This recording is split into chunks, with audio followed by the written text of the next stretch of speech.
Now we're gonna check this here Harley Davidson. We're gonna jump it off that ramp. We're here at my property, Rawville, in the high desert, Helendale, California. Today's the day, October 25th. Ironically, the same day, 49 years ago.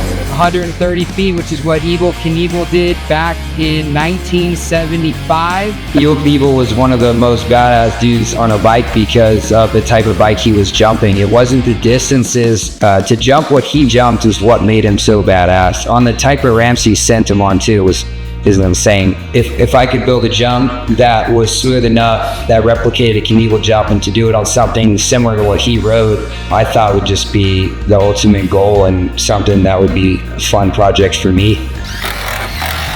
You got a permit? And then after the landing was complete and dialed in, it was time to build the takeoff. Just pretty much roughed it out. We didn't really have a lot of time to get a real ramp made by somebody to weld one up out of metal. So I just grabbed a telephone pole that was laying out on my property, propped it up at like 9 or 10 foot, looked at the angle from far away and just figured that would be pretty much what I needed. So we literally framed that thing up like 2 nights before the jump. Just because also our boys at Cinders Only, the time crunch for them to get the bike ready as well. Things for them to be able to put that bike together in the time they did was amazing.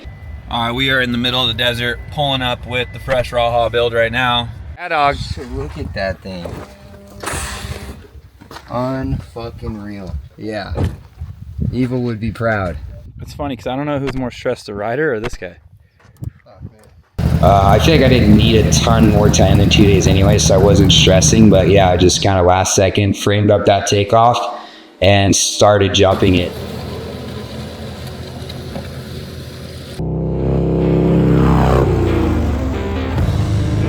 Fuck yeah, guys. That thing was sick. I hit the ramp over there first. And I figured if I could start out my motorcycle jumping journey on one of Evel's last jumps properly, that was something that I'd be psyched on. Ladies and gentlemen, stock ergonomics, stock Sportster. Now it's going 100 plus feet today, 6 p.m. We're gonna give them hell.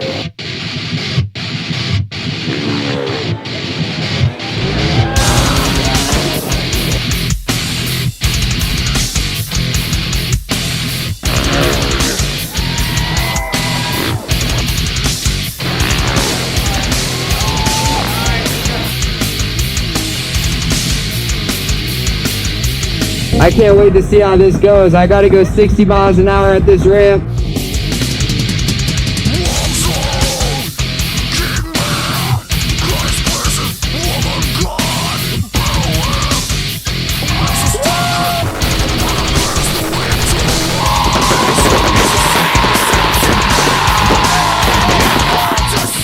I think I would have went about 120 if I would have landed right in the perfect spot, but I ended up going pretty far, like landing right where my front tire landed right in the dirt. So it measured out to be within like a couple feet of 130, whether I went a little past or a little before it, but the goal was accomplished of replicating a Knievel jump and going over 120. Really stoked on that. I knew I could do it, but to have all the pieces line up, Cinders Only, building the bike. All we did was black the thing out. That is genuinely a stock flat track bike. It's a very obtainable motorcycle. We put our own style on it. It has our own touch, so that's why it stands out from the rest. But at the end of the day, you could build that bike in your garage with your buddies. And then me and my friends building a setup that allowed me to go over 120. Just pulling it all off, it felt great. Had a lot of fun. And I think just pulling that ramp back and going further here in the near future.